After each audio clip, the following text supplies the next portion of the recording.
कुल ताअलू अत्लु मा हर्रम रब्बुकुम अलैकुम वला तुश्रिकू बिही शैअन व बिल वालिदैनि इहसाना वला तक़्तुलू औलादकुम मिन इमलाक़ नहनु नरज़ुक़ुकुम व इय्याहुम वला तक़रबुल फ़वाहिश मा ज़हरा मिन्हा व मा बतन वला तक़्तुलुन नफ़्स अल्लती हर्रमल्लाहु इल्ला बिल हक़्क़ ज़ालिकुम वस्साकुम बिही लअल्लकुम ताक़िलून।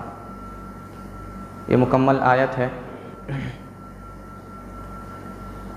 इसके अंदर अल्लाह ताला ने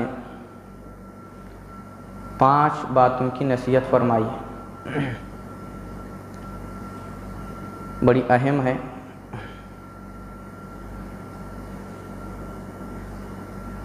सबसे पहले अल्लाह ताला ने फरमाया,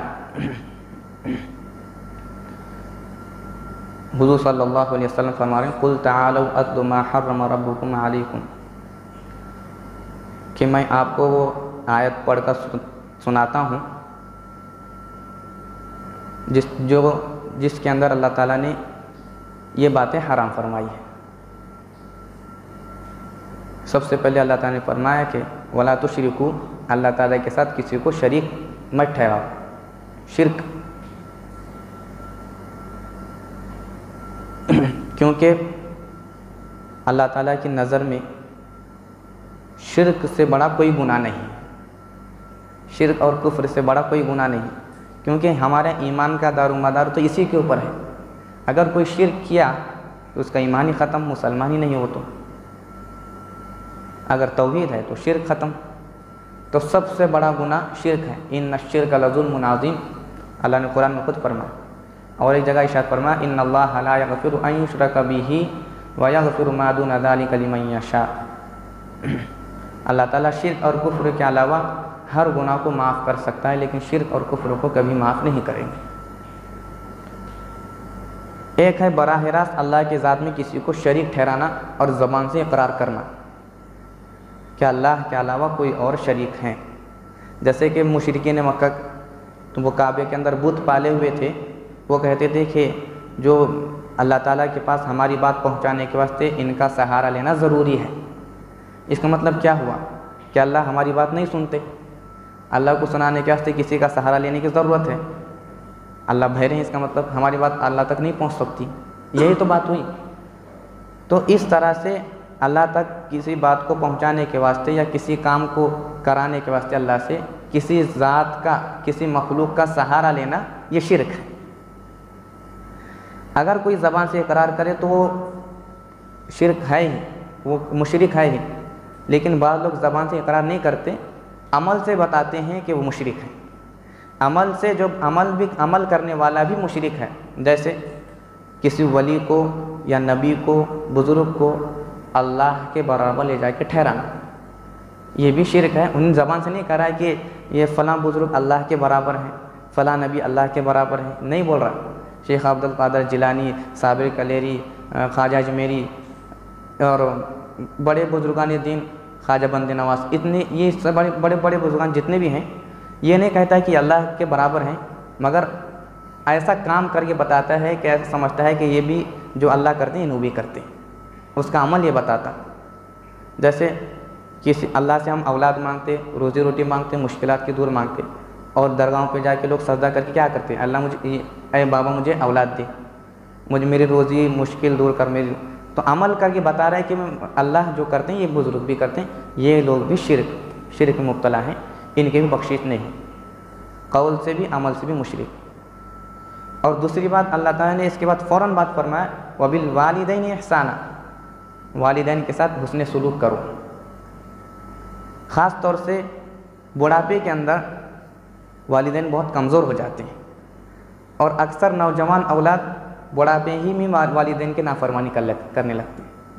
जब तक ताकत है वालिदैन अपना बोझ अपने खानों पर उठाते रहते हैं, अपनी खुद जहाँ तक ताकत है कमाई करके अपना पेट चलाते रहते हैं और औलाद को भी देते रहते हैं। लेकिन एक वक्त ऐसा आता है कि कुछ नहीं कर सकते, बहुत मजबूर हो जाते हैं। तो ऐसे हालत में औलाद भी क्या करती, साथ छोड़ना छोड़ देती, उनकी बात चुभने लगती है, औलाद को वालिदैन की बात चुभने लगती है, चिढ़ पैदा होती है, उनका खांसना, उनका पुकारना इंसान को व औलाद को एक बेचैनी पैदा करता है। तो ऐसे हालत में वला तकुल लहुमा उफ़्फ़िन वला तनहरहुमा वकुल लहुमा क़ौलन करीमा, कि उफ़ भी ना कहो ऐसे हालत में। उनका जहन कमज़ोर है, हालत कमज़ोर है, उनकी खिदमत करो।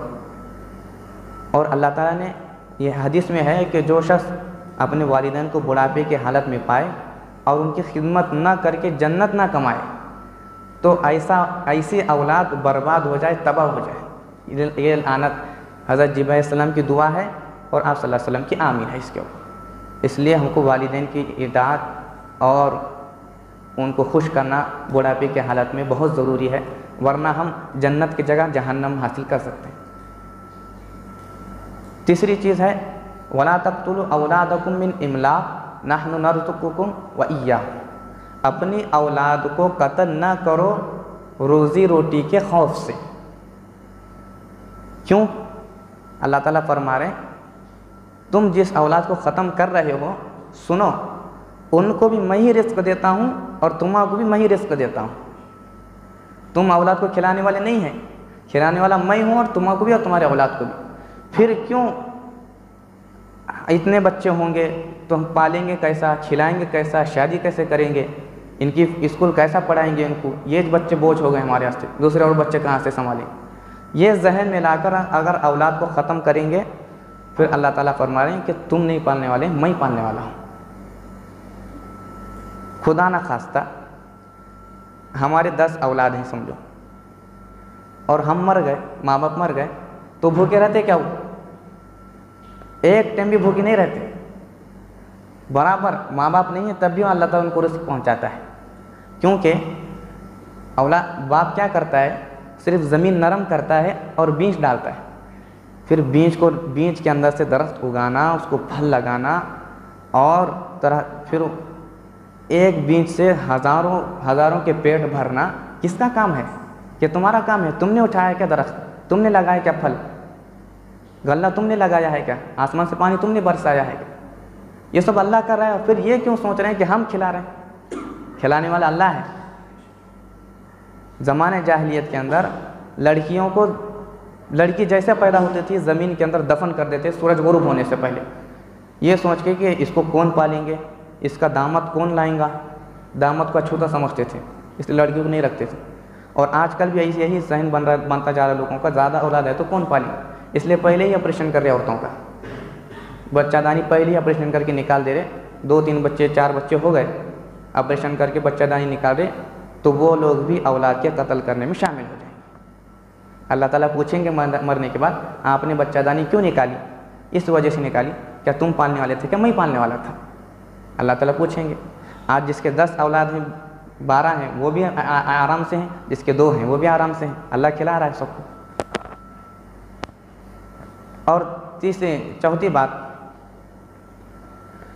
कि किसी को नाहक कत्ल मत करो, नाहक कत्ल मत करो। अगर नाहक कत्ल करेंगे बहुत बड़ा गुनाह है। 3 लोगों को कत्ल कर सकते हैं, 3 किस्म के लोगों को कत्ल कर सकते हैं, उसके अलावा किसी को कत्ल नहीं कर सकते। सुनो 3 लोग कौन कौन हैं। एक वो जो शादीशुदा है और जिना करे, शादीशुदा है और जिना करे तो उसका कत्ल वाजिब है, उसको कत्ल कर देंगे इस्लामी हुकूमत में। और दूसरा वो जो मज़हब इस्लाम से फिर जाए, उसको भी कत्ल कर देंगे। तीसरा वो किसी को नाहक कत्ल करे तो उसके बदले में उसको भी कत्ल करेंगे। ये 3 सज़ाओं के अलावा किसी और को कत्ल नहीं कर सकते। अगर जो तीनों के अलावा किसी को कत्ल करेगा तो फिर वो बहुत बड़े जुर्म के अंदर पकड़ा जाएगा, एक ज़ात को ख़त्म करने के जुर्म में पकड़ा जाएगा। 5वीं बात इस आयत के अंदर ये बताई गई कि खुल्ला गुनाहों से बचो। खुल्ला फ़हिश जिसको बोलते हैं, वला तक़रबुल फ़वाहिश मा ज़हरा मिन्हा व मा बतन, अंदरूनी गुनाह से भी बचो और लोगों के सामने करने वाले गुनाह से भी बचो। अब यहाँ पे कई बातें पेश जहन में आ सकती, उसकी सब चीज़ें इसके अंदर आ गई। अंदरूनी गुनाह से ये भी हो सकता है कि दिल के गुनाह, हसद, कीना, कपट, बुग़्ज़, लालच, हिर्स, ये दिल के जो बीमारियां हैं, बड़ी बड़ी बीमारियां हैं, गुनाह हैं, इनसे बचो। और ज़ाहिरी गुनाह से हाथ से किसी को मारे, किसी को ख़त्म करे, ज़बान से किसी को गाली दे, गलत निगाह देखे और अपने जिस्म को गलत जगह इस्तेमाल करे, ये ज़ाहिरी गुनाह से भी बचो। और एक दूसरी बात ये भी हो सकती कि बंद कमरे के अंदर गुनाह करने से बचो, खुफिया तौर पर गुनाह से, वहाँ भी अल्लाह देख रहा है, और लोगों के सामने गुनाह करने से भी बचो। ये 5 बातें इस आयत के अंदर बताई गई। फिर अल्लाह ताला फरमाए आगे, ये नसीहत है समझने वालों के वास्ते, अकल रखने वालों के वास्ते ये 5 चीज़ें नसीहत हैं जो इस पर अमल करें।